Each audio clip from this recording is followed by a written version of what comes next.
Hi, my name is Shivangi Khare. Welcome to Cloud Talent. इस lecture में हम लोग पॉलीमरेज चेन रिएक्शन पढ़ेंगे। ये बहुत ही ज़्यादा सिंपल और इजी प्रोसेस है। सो आइए हम स्टार्ट करते हैं पॉलीमरेज चेन रिएक्शन पीसीआर। ठीक है, इसका शॉर्ट फॉर्म होता है पीसीआर। ठीक है, पॉलीमरेज मतलब होता है पॉलीमराइजेशन, मतलब एक से ज़्यादा कॉपी बनाना। जैसे आप फोटोकॉपी मशीन पर जाते होगे तो अक्सर वहाँ पे देखते होगे कि एक पेज की बहुत सारी फोटोकॉपी निकल आती है। इस तरह से हम डीएनए की क्या करते हैं, फोटोकॉपी बनाते हैं, उसकी फोटोकॉपी तैयार करते हैं। चेन मतलब होता है कि बार बार उस प्रोसेस को रिपीट करते हैं, कई सारी फोटोकॉपी तैयार होती है चेन में, तो इसका नाम पड़ गया पॉलीमरेज चेन रिएक्शन, जिसको हम बोलते हैं शॉर्ट फॉर्म में पीसीआर।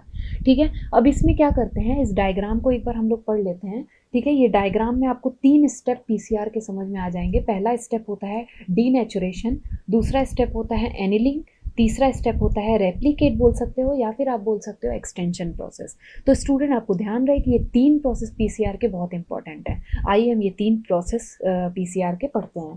ठीक है, फर्स्ट है denaturation. Okay student, denaturation means होता है नेचुरल प्रोसेस, मतलब नेचुरल जो प्रोसेस हो रही हैं उनको ख़त्म कर देना। डी नेचुरल उसी को कहते हैं हम डी नेचुरेशन। ठीक है, तो यहाँ पे आपको डबल स्टैंडर्ड डीएनए नज़र आ रहा होगा, 5 prime to 3 prime, 3 prime to 5 prime. अब इस डबल स्टैंडर्ड डीएनए को ऑब्वियसली कि ये डबल स्टैंडर्ड जो डीएनए है उसकी हम जो नेचुरल प्रोसेस है उनको ख़त्म करेंगे, तो ही तो डी नेचुरेशन प्रोसेस होगा। तो इनका जो टेम्परेचर लिया जाता है वो टेम्परेचर एक्चुअली जो वो टेम्परेचर होता है वो 94 डिग्री सेल्सियस टू हो सकता है 96 डिग्री सेल्सियस तक। ठीक है, 94 degree Celsius to 93 degree Celsius पे इसको हम डीनेचुरेशन करते हैं डीएनए का। ठीक है, तो ये सपोज डीएनए है। अब जो डीएनए है वो देखिए आप डीनेचर हो चुका है, मतलब डबल एक सिंगल स्टैंड यहाँ है, दूसरा सिंगल स्टैंड यहाँ है, मतलब एक सिंगल स्टैंड टूट गया इधर और दूसरा सिंगल स्टैंड टूट गया इधर।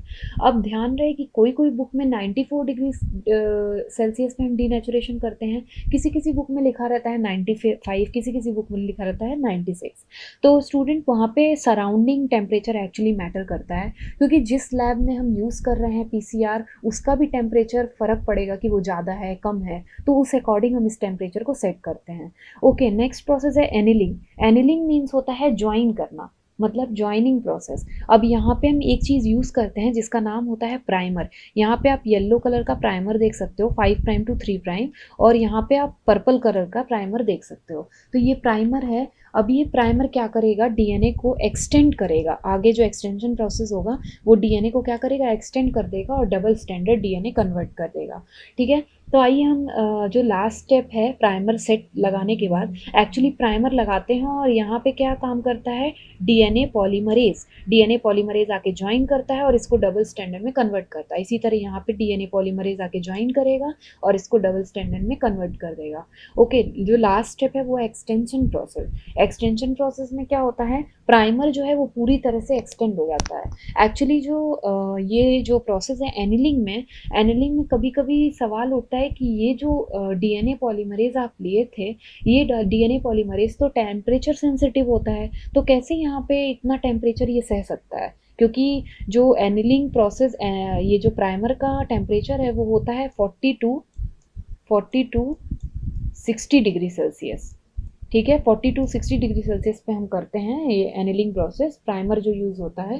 ठीक है, तो ये जो डीएनए पॉलीमरेज होता है ये टेम्परेचर सेंसिटिव होता है, तो ये कैसे ये इतना टेम्परेचर सह पाएगा।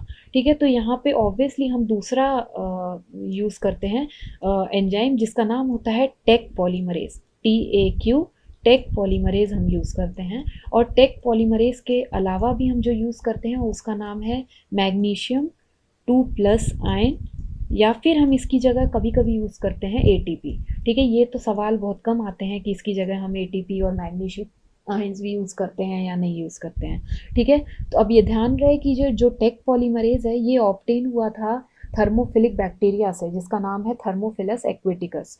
ठीक है, अब आता है लास्ट जो स्टेप होता है वो होता है एक्सटेंशन। एक्सटेंशन में नॉर्मली जो ये जो प्राइमर था, प्राइमर जुड़ा था यहाँ पे, अब ये क्या हो गया, एक्सटेंड हो गया। पूरा जो एक्सटेंड हो गया तो ये डबल स्टैंडर्ड में कन्वर्ट हो गया, 5 prime to 3 prime, 3 prime to 5 prime, 5 prime to 3 prime and 3 prime to 5 prime, मतलब ये डबल स्टैंडर्ड में बन गया डीएनए। ठीक है, अब जो डीएनए डबल स्टैंडर्ड में इनकी रिपीटेड कॉपी मिल जाएगी हमें, क्योंकि हमने आपको पहले ही बताया था जो पीसीआर मशीन होता है ये फोटोकॉपी जैसे हम निकालते हैं उस तरह से डीएनए की फोटोकॉपी बनाता है। और ध्यान रहे स्टूडेंट, ये 1 बिलियन मतलब कॉपी बना सकता है फोटोकॉपी।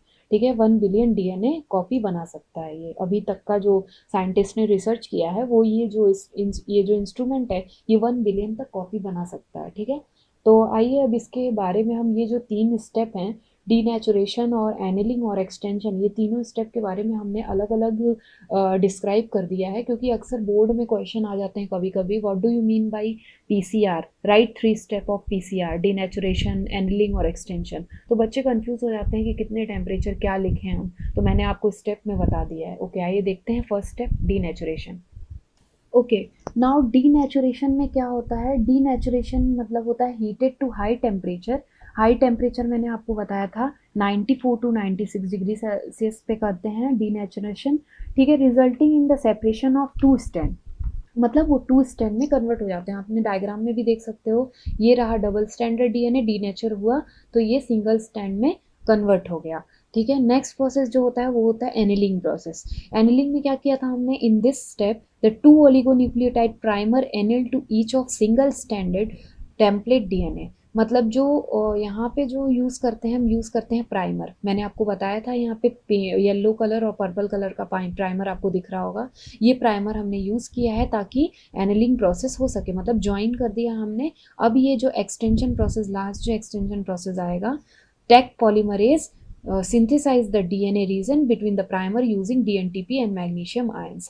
मतलब जो यहाँ पे DNA पॉलीमरेज आके ज्वाइन करेगा और इसको एक्सटेंड करेगा, ये डबल स्टैंड में कन्वर्ट हो जाएगा। अगर DNA पॉलीमरेज के अलावा हम जो ये ज़्यादा हीट सेंसिटिव होता है तो इसलिए हम यहाँ पे टेक पॉलीमरेज यूज़ करते हैं, या फिर मैग्नीशियम आयंस भी यूज़ करते हैं, या फिर कभी कभी ATP भी यूज़ कर सकते हैं एक्सटेंड करने के लिए DNA को।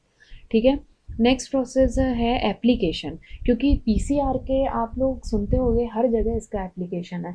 आजकल हर लैब में पीसीआर मशीन यूज़ हो रही है। जो बायोटेक्नोलॉजी और माइक्रोबायोलॉजी से स्टूडेंट हैं वो तो अक्सर पीसीआर मशीन पे ही काम करते रहते हैं अपना, और रिसर्चर जो हैं वो भी पीसीआर मशीन यूज़ करते हैं, क्योंकि पीसीआर का एप्लीकेशन बहुत है। तो आइए देख लेते हैं हम क्या क्या एप्लीकेशन है। फर्स्ट एप्लीकेशन है इसका डिटेक्शन ऑफ पैथोजन। पैथोजन्स को क्या करता है? ये डिटेक्ट कर लेता है। ठीक है, नेक्स्ट है डायग्नोसिस ऑफ स्पेसिफिक म्यूटेशन, मतलब एम्प्लीफिकेशन का काम कर रहा है, तो म्यूटेशन को तुरंत पता लगा लेता है कि हाँ इस डीएनए में म्यूटेशन हुआ है या नहीं म्यूटेशन हुआ है। ठीक है, नेक्स्ट डीएनए फिंगरप्रिंटिंग। आप लोग 10th और 11th में पढ़ चुके होंगे डीएनए फिंगरप्रिंटिंग में। डीएनए फिंगरप्रिंटिंग में हम पीसीआर मशीन का यूज़ करते हैं फोटोकॉपी करने के लिए। ठीक है, उसकी कॉपी बनाने के लिए डीएनए की। ठीक है, नेक्स्ट है detection of specific micro organisms. हम लोग स्पेसिफिक माइक्रो ऑर्गेनिजम्स को डिटेक्ट कर लेते हैं थ्रू द पीसीआर मशीन से। नेक्स्ट है in parental diagnosis. Parental diagnosis means हम पहले ही बच्चे जो होने वाला है उसका पता लगा लें कि उसको कोई बीमारी है या नहीं है, तो इन पेरेंटल डायग्नोसिस में ये बहुत यूज़ हो रहा है। नेक्स्ट है diagnosis of plant pathogen. Plant pathogens को भी हम जल्दी डायग्नोस कर लेते हैं थ्रू पीसीआर मशीन से। ठीक है, नेक्स्ट है पैलेंटोलॉजी। पैलेंटोलॉजी मतलब जो क्रोमोजोम्स में हम पता लगा सकते हैं कि हाँ इस क्रोमोजोम्स पे कोई डिजीज़ है या नहीं है, या इनको कोई डिजीज़ होगा या नहीं होगा, तो उस क्रोमोजोम्स में हम पता कर सकते हैं पैलेंटोलॉजी में हम वो स्टडी करके। ठीक है, नेक्स्ट है gene therapy. Gene therapy obviously जितने भी जीन हैं उनको हम थेरेपी यूज़ कर रहे हैं थ्रू द पीसीआर मशीन से, पॉलीमरेज चेन रिएक्शन से।